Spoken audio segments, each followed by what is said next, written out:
Hello everyone and welcome to another video. Historically, we've always done videos regarding trip reports. And whenever there's a layover, I start directly from, I do not show that part, I directly start from another trip report of the two flights. But this time I have to focus on the layover.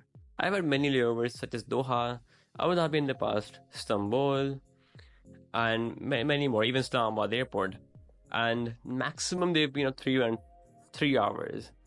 This was a completely new experience, a layover of 12 hours. So join me in this video, see how to survive 12 hours at the new Abu Dhabi airport. This was a very fun ride. Let's go.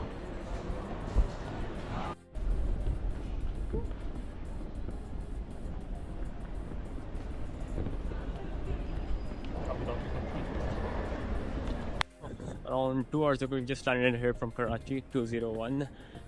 Now we have a 12-hour layover at Abu Dhabi airport, this new terminal, and then on to Istanbul from 97. It's the first time the longest layover I've ever done is 3 hours. I've done nothing more than 3 hours. This is the first time I'm doing something for 12 hours. Wish me luck.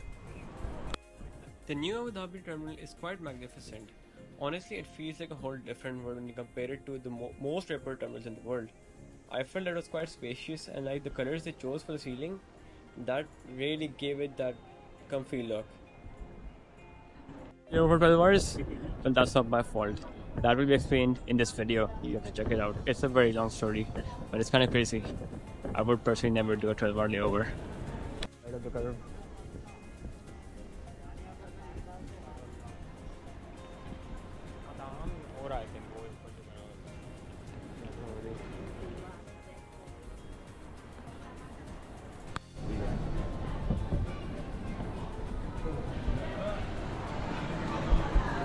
Currently, Terminal A only has one lounge, the Pearl Lounge, for non-Etihad passengers only.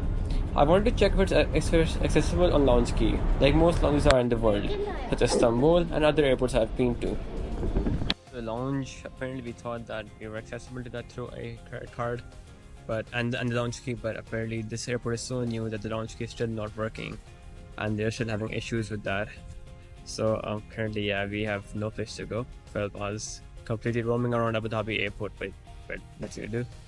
Think we might have to spend some bucks now, because yeah, I mean, look, if I was here alone, I would have definitely stayed at the airport all night. But I'm here with someone, and we have to protect our stuff, protect all our luggage, and yeah, it is what it is. We have to find a way now. It's fun, part of the experience. Thank you, Etihad.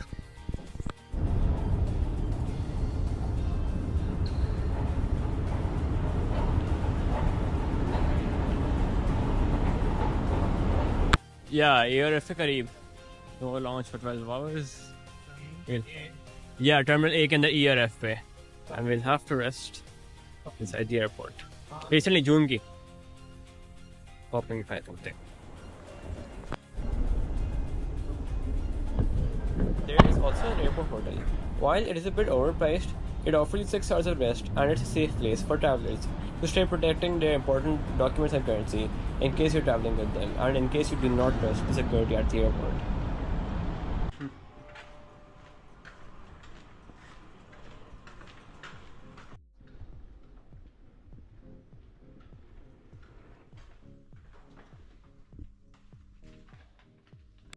And then, at 7 in the morning, it was time for checkout. I found the airport hotel to be very pleasant and comfortable. I would honestly recommend it for anyone with a huge layover at Abu Dhabi airport. It does the job. Only thing I would say is that there should be some window regarding tarmac in the rooms. Some view at least. That was something I missed out.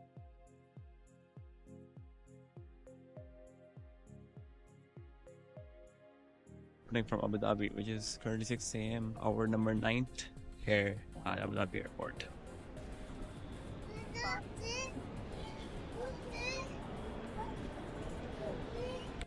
It is currently 7 a.m. Hour number 10 of 12.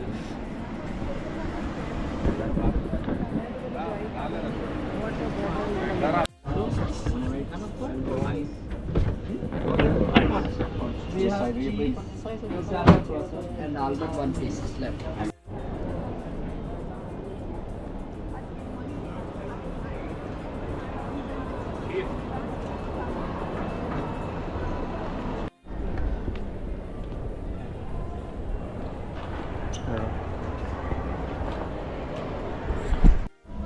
We are now reaching 8 a.m., which is 1 hour until boarding, which is finally time to head to the gate. C31 it is.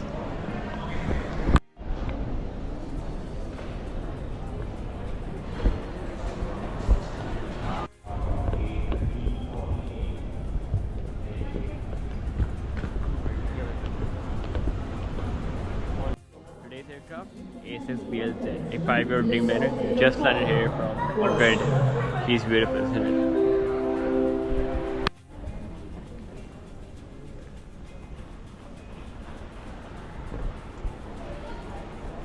You are twins, sir? Do we look like twins? Yeah. No, media twin remark मिल गया.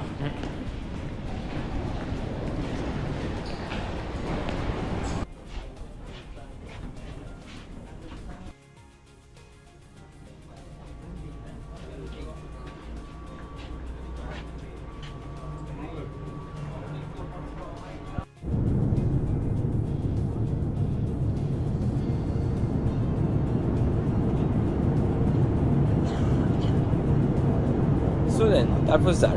A 4-hour flight to Istanbul on the 787. The flight was like any other flight, and I'll be uploading the trip report soon. That will be it for today. I'm happy everything ended well, honestly, and now I'll be returning with a lot of Istanbul content. Stay tuned, and hopefully things stay comfortable regarding that in the future too. This was quite a chaotic ride.